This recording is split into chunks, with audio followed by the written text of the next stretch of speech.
단 하나의 우산이 제 인생의 궤도를 이처럼 완전히 바꾸어 놓을 줄은 그 당시에는 전혀 예측하지 못했습니다. 저는 미국 뉴욕 브루클린 출신의 에밀리입니다. 뉴욕에서 태어나 성장했으며 현재는 그래픽 디자이너로 활동하고 있습니다. 부모님 두 분 모두 한국계 미국인이셨지만 저는 어린 시절부터 한국 문화와는 특별한 인연이 없었습니다. 부모님께서도 한국어보다는 영어를 주로 사용하셨고 한국의 문화적 요소는 간혹 접하는 정도였기 때문입니다. 솔직히 말하자면 저는 한국보다는 유럽의 예술과 디자인에 훨씬 큰 관심이 있었습니다. 대학 재학 시절부터 프랑스, 이탈리아와 같은 유럽 문화권을 여행하며 예술적 영감을 얻었고 언젠가는 유럽 어딘가에서 정착하게 될지도 모른다는 생각을 품고 살았습니다. 하지만 뜻밖에도 제가 처음으로 장기간 머무르게 된 곳은 서울이라는 역동적인 메트로폴리스였습니다. 그 계기는 순전히 회사 프로젝트 때문이었습니다. 제가 근무하던 디자인 회사에서 한국의 유력 IT 기업과의 협업이 성사되었고 저에게 3개월간 서울에서 근무할 기회가 주어졌습니다. 처음에는 망설였습니다. 한국에 대한 배경 지식도 부족했고 아는 사람도 전무했기 때문입니다. 하지만 부모님께서 흔치 않은 좋은 기회이니 가서 경험해보라고 적극적으로 응원해 주셔서 용기를 냈습니다. 그렇게 도착한 서울은 제가 상상했던 것보다 훨씬 더 활기차고 복합적인 도시였습니다. 도착 첫날부터 감탄의 연속이었습니다. 인천국제공항에 내리자마자 공항 철도를 이용했는데 너무나도 깨끗하고 정숙해서 놀라움을 금치 못했습니다. 뉴욕의 지하철 시스템과 비교하면 그야말로 천국이었습니다. 숙소로 향하는 길에 잠시 들른 편의점에서는 삼각김밥, 도시락, 따뜻한 어묵까지 간편식의 품질이 이렇게 높을 줄은 상상도 하지 못했습니다. 회사 출근 첫날의 경험 역시 인상적이었습니다. 한국의 직장 문화가 엄청나게 경직되고 힘들 것이라는 막연한 두려움을 가졌었지만 생각보다 동료들은 친절하고 협조적이었습니다. 물론 영어로 소통하는 것이 항상 매끄럽지는 않았지만 다들 소통을 위해 진심으로 노력해 주는 것이 느껴져 감사했습니다. 하지만 제가 한국 생활 중 가장 깊은 인상을 받은 날은 단연 그 비 오는 날이었습니다. 그날은 금요일 저녁이었습니다. 퇴근 후 홀로 홍대 거리를 거닐며 저녁 식사를 할 만한 식당을 찾고 있었습니다. 그때까지 한국 음식은 맛있게 즐겼지만 여전히 혼자 식당에 들어가는 것은 조금 어색하게 느껴졌습니다. 그래서 여러 식당 앞에서 잠시 머뭇거리다가 결국 작은 분식집에 들어섰습니다. 김밥과 떡볶이를 주문하고 자리에 앉아 식사를 시작할 무렵 하늘에서 갑작스러운 게릴라성 호우가 쏟아져 내리기 시작했습니다. 순식간에 하늘이 어두워지고 우르릉 쾅쾅 천둥 소리가 울려 퍼졌습니다. 아, 우산을 안 가져왔는데 라는 걱정이 밀려왔습니다. 사실 저는 뉴욕에서도 우산을 잘 챙기지 않는 습관이 있었습니다. 어릴 때부터 비를 맞으며 뛰어노는 것을 좋아했기에 그냥 자연스럽게 젖는 것을 대수롭지 않게 여겼습니다. 하지만 이날의 비는 달랐습니다. 말 그대로 하늘이 뚫린 듯 미친 듯이 퍼붓기 시작했기 때문입니다. 식사를 마치고 밖으로 나왔을 때는 이미 길거리가 물바다가 되어 있었습니다. 주변 사람들은 서둘러 우산을 펴고 걸음을 재촉했고 우산이 없는 저는 가게의 처마 밑에서 비가 잦아들기를 하염없이 기다렸습니다. 하지만 비는 줄어들 기미를 보이지 않았습니다. 오히려 더욱 거세졌습니다. 그때 옆에서 누군가 조용히 우산을 제 쪽으로 내밀었습니다. 깜짝 놀라 고개를 돌리자 제 또래쯤으로 보이는 단정한 인상의 한국 남자가 서 있었습니다. 그는 검은 우산을 한 손에 들고 다른 손으로 저에게 우산을 건네고 있었습니다. 이거 쓰세요. 그의 목소리는 차분했으며 표정은 지극히 자연스러웠습니다. 저는 순간적으로 당황했습니다. 뉴욕에서는 낯선 이가 이토록 호의적으로 다가오는 경우가 거의 없었기 때문입니다. 이걸 받아도 괜찮을까? 이 사람 혹시 이상한 의도가 있는 것은 아닐까? 라는 생각이 동시에 뇌리를 스쳤습니다. 하지만 그의 표정은 너무나도 담백하고 순수했습니다. 괜찮아요. 저는 집이 바로 근처라서요. 그 말을 듣고 나니 순수한 친절을 거절하기가 더욱 어려웠습니다. 저는 결국 조심스럽게 우산을 받으며 고맙습니다 라고 말했습니다. 그러자 그 남자는 가볍게 미소를 짓더니 비를 맞으며 아무렇지도 않게 골목 안쪽으로 사라졌습니다. 저는 그 자리에 멈춰서서 한참 동안 그가 사라진 방향을 바라보았습니다. 이런 일이 실제로 일어나다니. 이 작은 사건이 저에게 준 문화적 충격은 생각보다 매우 컸습니다. 뉴욕에서 태어나고 자란 저는 사람을 쉽게 신뢰하지 않는 방식에 익숙해져 있었기 때문입니다. 길에서 모르는 사람이 다가오면 즉시 경계해야 한다고 교육받았으며 지나치게 친절한 사람은 분명 숨기는 것이 있을 거라고 의심하는 것이 당연하게 여겨졌습니다. 그런데 이 한국 남자는 아무런 대가도 바라지 않고 심지어 자신이 사용할 우산까지 양보하고 사라졌습니다. 그날 이후 저는 비가 내리는 날이면 항상 그 강준호 씨를 떠올렸습니다. 그리고 혹시 다시 우연히 마주칠 수 있을까 하는 희미한 기대감도 가졌습니다. 하지만 서울이라는 거대한 도시에서 길거리에서 스쳐 지나간 사람을 다시 만날 확률은 거의 없을 거라고 합리적인 결론을 내렸습니다. 그러니 그저 좋은 추억으로 소중하게 간직해야겠다고 마음먹었습니다. 그런데 운명이라는 것은 참으로 묘한 방식으로 돌아가는 듯했습니다. 그 남자와의 인연은 그날의 우산으로 끝이 아니었습니다. 그날 이후 몇 주가 지나도록 저는 여전히 바쁜 일상을 보내고 있었습니다.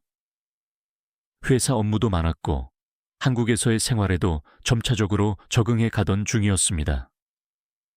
우산을 건네준 강준호 씨를 떠올릴 때마다 참 친절한 사람이었지 하고 가볍게 생각하곤 했습니다. 어차피 다시 마주칠 일은 없을 거라고 믿었기 때문입니다. 그런데 어느 날 점심시간에 동료들과 함께 식당에 갔다가 저는 도저히 믿을 수 없는 광경을 목격하게 되었습니다.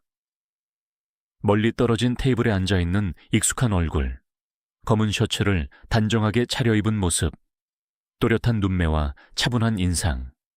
그는 동료들과 대화를 나누며 가볍게 미소 짓고 있었습니다. 비 오는 날 저에게 우산을 씌워주었던 바로 그 강준호 씨였습니다. 순간 저는 그 자리에서 얼어붙었습니다. 설마 맞을까? 아니겠지. 서울 같은 대도시에서 이렇게 다시 만날 확률이 얼마나 될까? 하지만 아무리 보아도 그가 맞았습니다. 그리고 마침내 그와 눈이 마주쳤습니다. 저는 당황하여 시선을 피하려 했지만 이미 늦었습니다. 그는 살짝 놀란 표정을 짓더니 이내 부드러운 미소를 지으며 자리에서 일어났습니다. 그리고 제 쪽으로 걸어왔습니다. 안녕하세요. 안녕하세요. 그의 갑작스러운 등장에 저는 어쩐지 어색한 미소를 지었습니다. 그런데 바로 그 순간 제 옆에 있던 동료가 밝은 얼굴로 그에게 말을 걸었습니다. 강준호 씨, 여기서 다 같이 점심 드시는 거예요? 저는 또다시 당황했습니다. 우리 회사 직원들이 그를 알고 있는 눈치였습니다. 네, 오늘 회의가 끝나고 점심을 먹으러 왔습니다. 다들 안녕하세요. 강준호 씨는 자연스럽게 제 동료들과 인사를 나누었습니다. 그제야 저는 상황의 전말을 이해할 수 있었습니다. 그는 다름 아닌 우리 회사의 협력사 직원이었습니다. 회사에서 몇 번 들어본 이름이 떠올랐습니다. 강준호 팀장, 디자인 관련 프로젝트에서 협업하는 IT 기업의 담당자였습니다. 하지만 저는 직접 대면한 적이 없었기 때문에 그의 얼굴을 알지 못했던 것입니다. 동료들은 아무렇지도 않게 그와 대화를 나누었지만 저는 속으로 당혹감을 감출 수 없었습니다. 그 우산을 씌워주었던 남자가 바로 우리 회사와 함께 일하는 사람이었다니. 근데 두 분은 서로 아는 사이세요?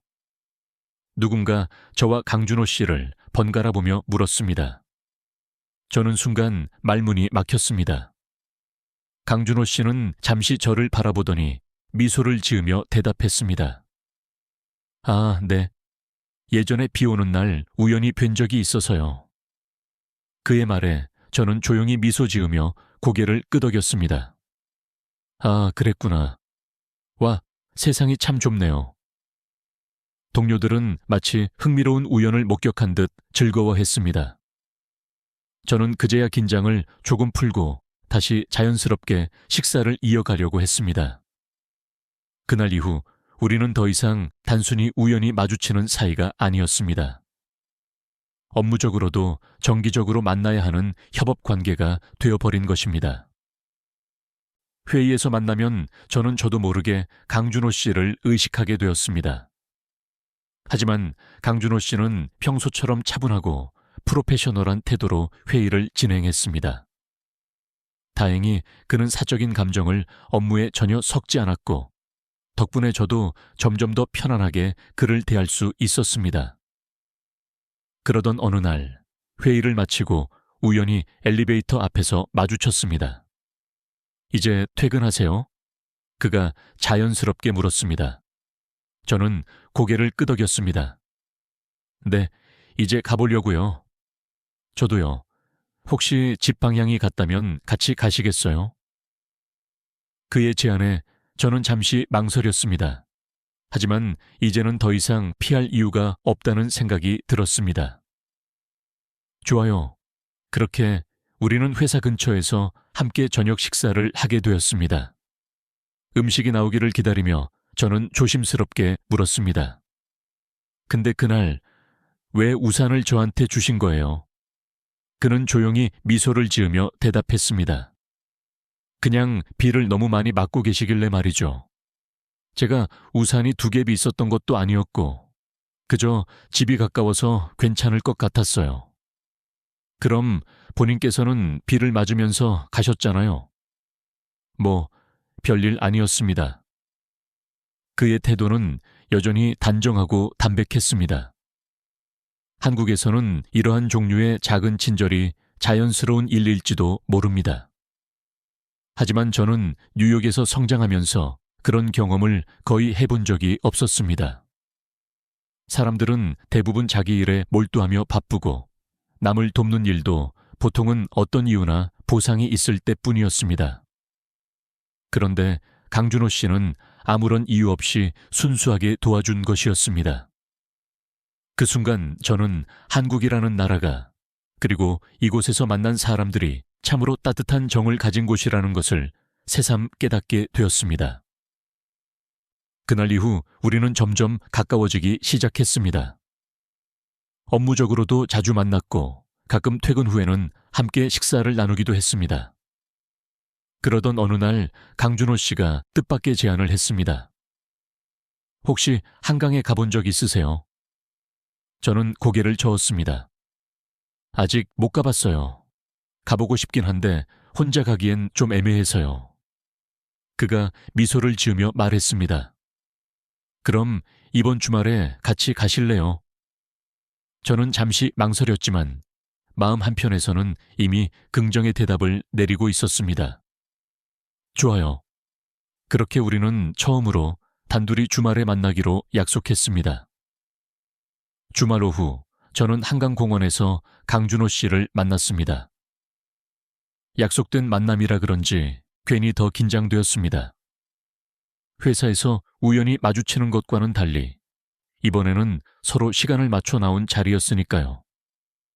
게다가 이제는 단순한 우연히 친절을 베풀었던 남자가 아니라 업무적으로도 연결된 사람이라는 사실에 더욱 조심스러웠습니다.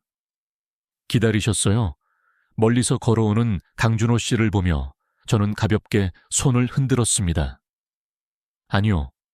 저도 방금 도착했어요. 날씨는 맑았고 바람도 적당히 불어 기분 좋은 오후였습니다. 공원에는 돗자리를 깔고 앉아있는 사람들, 자전거를 타는 사람들, 조깅하는 사람들로 생동감이 가득했습니다. 한강은 처음이시죠? 그의 질문에 저는 고개를 끄덕였습니다. 네, 회사 일에 치여서 여유를 못 가졌어요. 서울에 왔으면서도 제대로 둘러본 곳이 별로 없네요. 잘 오셨어요. 한강은 서울 시민들에게 특별한 장소거든요. 다들 바쁜 일상 속에서도 한강에만 오면 조금은 여유를 찾는다고 해야 할까요?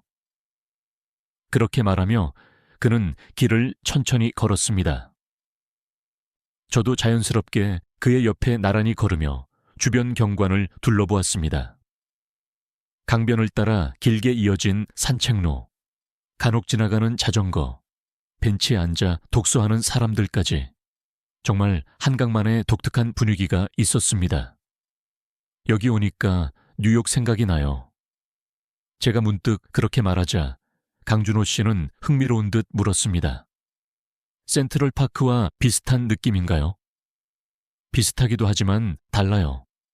센트럴파크는 공원 안에 녹지가 많고 도심 속 오아시스 같은 느낌이라면 한강은 이렇게 강이 시원하게 보이잖아요. 그리고 분위기가 훨씬 여유롭습니다. 뉴욕은 공원에서도 사람들이 바빠 보였거든요. 그는 고개를 끄덕이며 웃었습니다. 한국은 확실히 공원에서 쉬는 문화가 잘 발달했죠. 주말마다 가족 단위로 와서 돗자리를 깔고 치킨을 먹고 친구들끼리 배달 음식을 시켜서 피크닉도 하고요. 아, 저도 그 배달 문화가 정말 신기해요. 한강에서 치킨 배달이 실제로 된다면서요. 그가 웃으며 고개를 끄덕였습니다. 네, 한강 치맥은 필수 코스예요. 한번 경험해 보실래요? 정말요, 한강에서 치킨 배달이라니 너무 신기해요. 해보고 싶어요. 그는 즉시 휴대폰을 꺼내더니 배달 앱을 열어 치킨을 주문했습니다. 저는 호기심 가득한 눈으로 옆에서 지켜보았습니다. 진짜 공원으로 배달해 주는 거예요? 그럼요. 여기에 배달존이 있어서 그 장소로 오면 돼요. 몇 분 뒤 치킨 가게에서 배달이 출발했다는 알람이 떴습니다. 저는 여전히 믿기지 않았습니다. 뉴욕에서는 공원에서 배달을 시킨다는 것은 상상도 할 수 없는 일이었기 때문입니다. 이렇게 빨리 온다고요? 한국의 배달 시스템은 정말 빠르죠. 그는 익숙한 듯 미소 지었고 저는 점점 더 기대감에 부풀었습니다. 약 20분쯤 지나자 배달원에게서 연락이 왔습니다. 우리는 배달존으로 걸어가 치킨을 받아왔고 돗자리를 깔고 앉았습니다. 박스를 여는 순간 바삭바삭한 황금빛 치킨과 감자튀김, 그리고 시원한 콜라가 눈앞에 펼쳐졌습니다. 와, 냄새가 정말 대단해요. 저는 신이 나서 치킨 한 조각을 집어 들었습니다. 뜨거우니까 조심하세요. 그가 말했지만 저는 이미 한 입을 베어 문 상태였습니다. 그리고 바로 감탄사가 터져 나왔습니다. 이거 진짜 맛있어요. 바삭한 튀김옷 안에서 육즙이 가득한 닭고기가 씹혔습니다. 저는 뉴욕에서도 한국식 치킨을 먹어본 적이 있지만 이렇게 바삭하면서도 촉촉한 치킨은 처음이었습니다. 이래서 한국 사람들은 치킨을 그렇게 좋아하는 거구나. 제가 감탄하자 강준호 씨는 웃으며 치킨을 하나 집어 들었습니다. 이제야 제대로 한국 문화를 체험하는 것 같네요. 맞아요. 한강에서 치킨 배달이라니. 이건 정말 평생 잊지 못할 경험이에요. 우리는 치킨을 먹으며 한강의 야경을 바라보았습니다. 강 위로 다리의 불빛이 반짝였고 강변에는 사람들이 삼삼오오 모여 이야기하며 시간을 보내고 있었습니다. 치킨을 거의 다 먹어갈 무렵 저는 문득 이런 생각이 들었습니다. 이 순간을 오랫동안 기억하고 싶다. 한국에서 보낸 시간 중 이렇게 편안하고 즐거운 순간은 처음이었습니다. 바쁜 업무도, 낯선 외국 생활의 외로움도, 뉴욕으로 돌아가야 한다는 부담감도 잠시 잊을 수 있었습니다. 강준호 씨는 맥주캔을 가볍게 흔들며 말했습니다. 이제 한국 생활이 좀 더 재미있어졌죠. 저는 웃으며 고개를 끄덕였습니다. 네, 정말요. 오늘 너무 좋은 추억을 만든 것 같아요. 그날 한강의 밤공기 속에서 바삭한 치킨을 먹으며 우리는 많은 대화를 나누었습니다. 서로의 취향, 좋아하는 음식, 여행 이야기, 그리고 뉴욕과 서울의 문화적 차이까지 대화가 끊이지 않았습니다.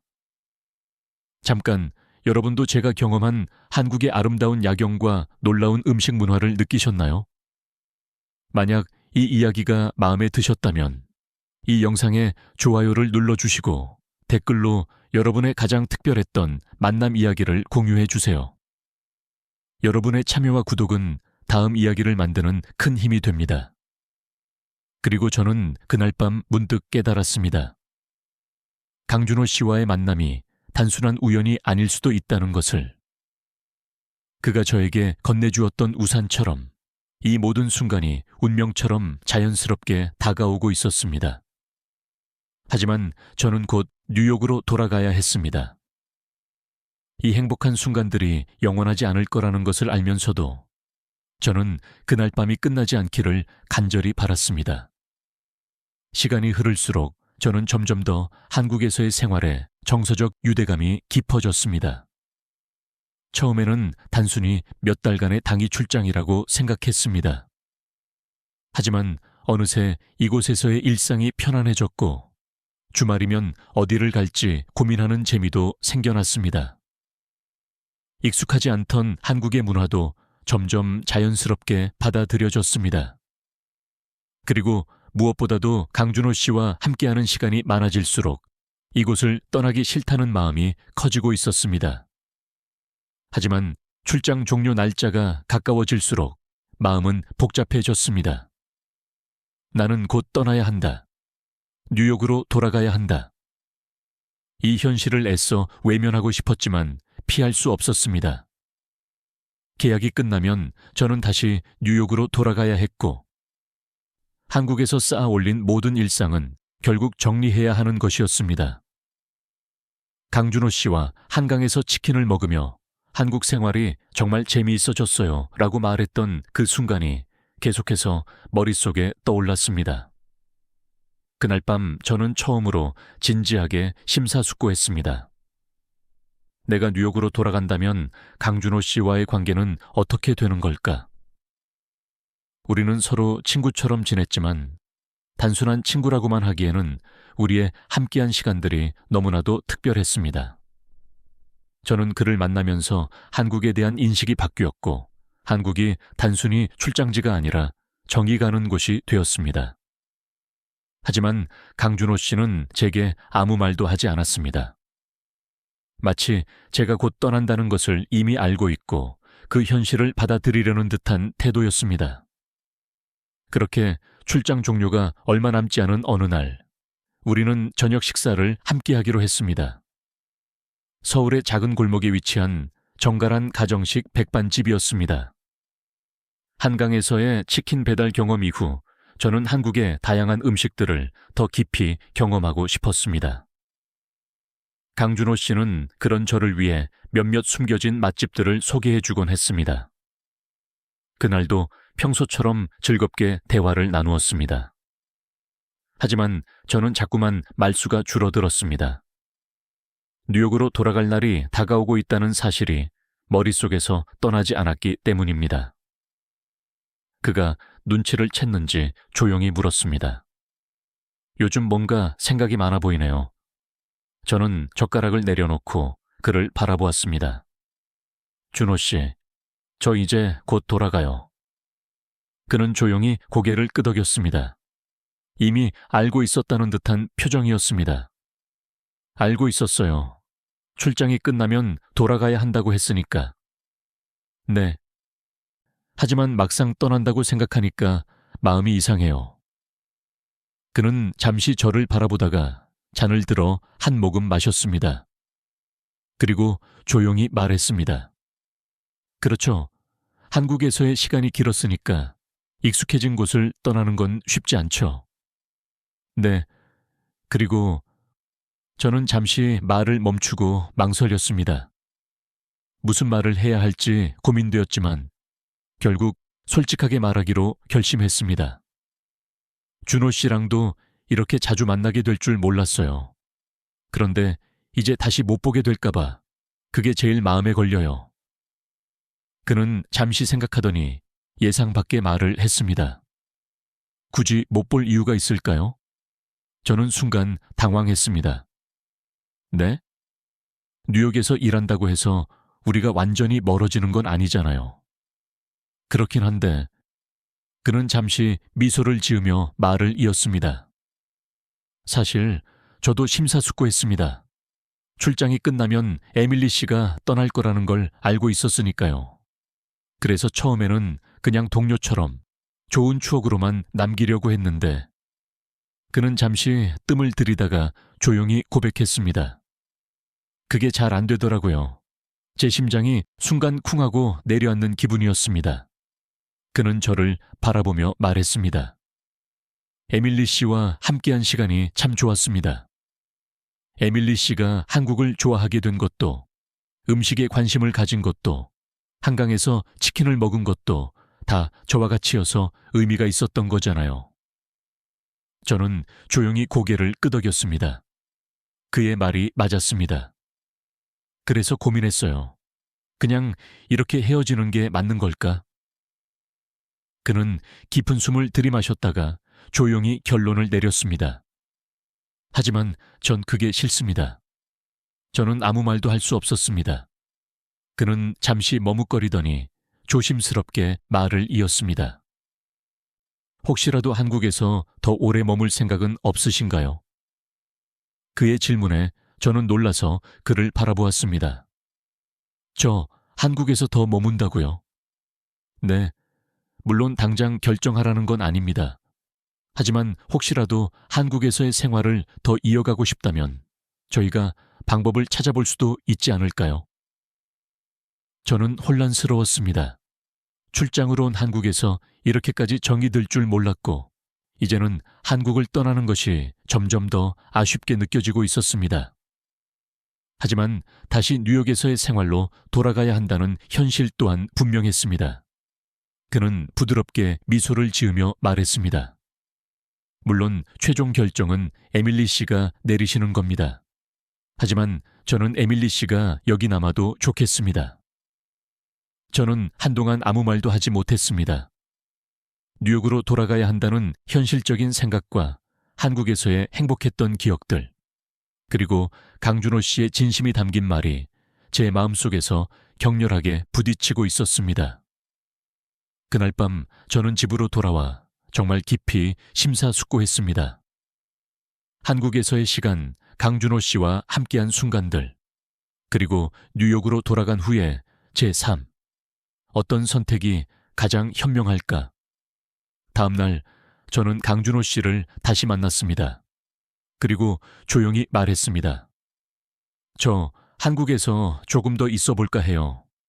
그는 놀라면서도 기뻐하는 표정을 지었습니다. 정말요? 네, 저도 한국에서의 시간이 너무 좋았거든요. 그리고 아직은 떠나고 싶지 않아요. 그는 미소를 지으며 고개를 끄덕였습니다. 잘 생각했어요. 그럼 앞으로도 함께 좋은 시간 보내요. 그렇게 저는 한국에서의 새로운 삶을 선택하게 되었습니다.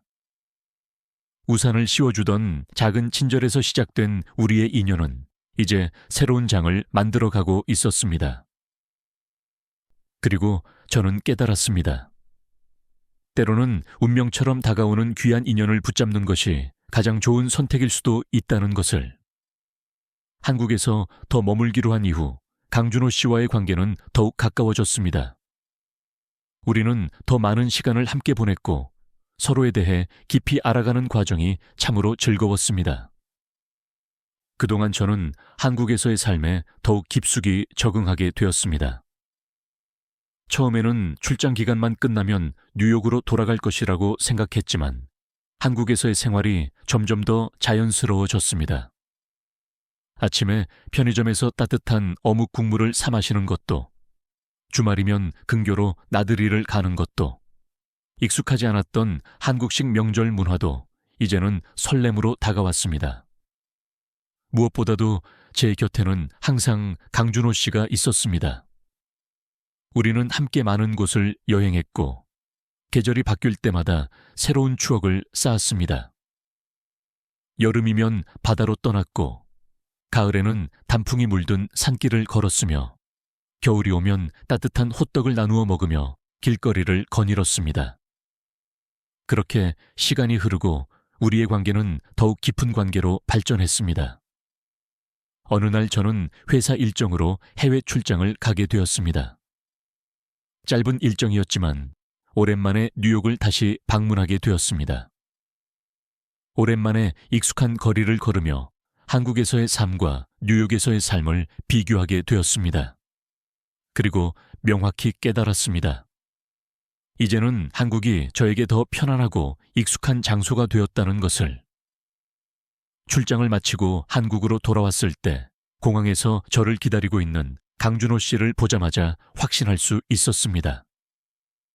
제가 머물 자리도 제 소중한 사람도 바로 이곳에 있다는 것을. 그렇게 시간이 흘러가고 우리는 서로의 마음에 대한 확신을 더욱 단단하게 굳혔습니다. 그리고 어느 날 저는 로맨틱한 청혼을 받았습니다. 그날은 평범한 주말 오후였습니다. 저는 강준호 씨와 함께 한강을 걷고 있었습니다. 우리가 처음으로 단둘이 치킨을 시켜 먹으며 특별한 추억을 만들었던 바로 그 장소였습니다. 그런데 그날따라 그는 유난히 긴장한 모습이었습니다. 왜 그래요? 오늘 뭔가 이상해 보이는데. 제가 장난스럽게 묻자 그는 살짝 웃으며 제 손을 잡았습니다. 에밀리 씨, 우리 처음 만난 날 기억나요? 그 순간 저는 모든 것을 바로 깨달았습니다. 비 오는 날 갑자기 내밀어졌던 검은 우산. 그날부터 시작된 우리의 특별한 인연. 당연히 기억하죠. 그는 조용히 주머니에서 작은 상자를 꺼냈습니다. 그리고 그 안에는 영롱하게 반짝이는 반지가 들어 있었습니다. 비 오는 날 우연히 만났던 우리, 그리고 그 후 함께한 시간들. 저는 이 모든 것이 단순한 우연이 아니었다고 생각합니다. 그는 제 손을 꼭 잡으며 말했습니다. 이제부터는 저와 영원히 함께 해주시겠어요? 순간 모든 것이 정지된 듯 했습니다. 강변을 따라 흐르는 바람도, 멀리서 들려오는 자전거 벨소리도 그 순간만큼은 오직 우리 둘만이 존재하는 것 같았습니다. 저는 눈물이 날 것 같았습니다. 그와 함께한 모든 순간들이 떠올랐습니다. 처음 만났을 때의 설렘, 함께했던 소중한 시간들, 그리고 그를 통해 한국을 진심으로 사랑하게 된 제 모습까지. 네, 저는 웃으며 대답했습니다. 저도 당신과 영원히 함께하고 싶어요. 그렇게 우리는 결혼을 약속했습니다. 그리고 저는 한국에서 며느리가 되기로 최종 결정했습니다. 우산 하나가 이어준 기적 같은 인연으로 한국에 오게 되었고, 결국 이곳에서 진정한 사랑을 찾고 새로운 가족을 만들게 되었습니다. 돌이켜보면 정말 신기하고 운명적인 인연이었습니다. 처음 한국에 왔을 때는 그저 짧은 출장이라고 생각했는데, 이제는 이곳이 저의 제2의 고향이 되었습니다. 그리고 무엇보다도 제 운명의 반려자를 만난 소중한 장소가 되었습니다. 저는 이제 확신합니다. 때때로 작은 친절 하나가 누군가의 인생을 완전히 변화시킬 수도 있다는 것을. 그리고 그 운명적인 순간이 찾아왔을 때 그것을 망설이지 않고 붙잡는 것이 가장 중요한 선택이라는 것을 말입니다. 우산 하나로 시작된 우리의 인연은 이제 영원히 함께할 아름다운 이야기로 이어지고 있습니다.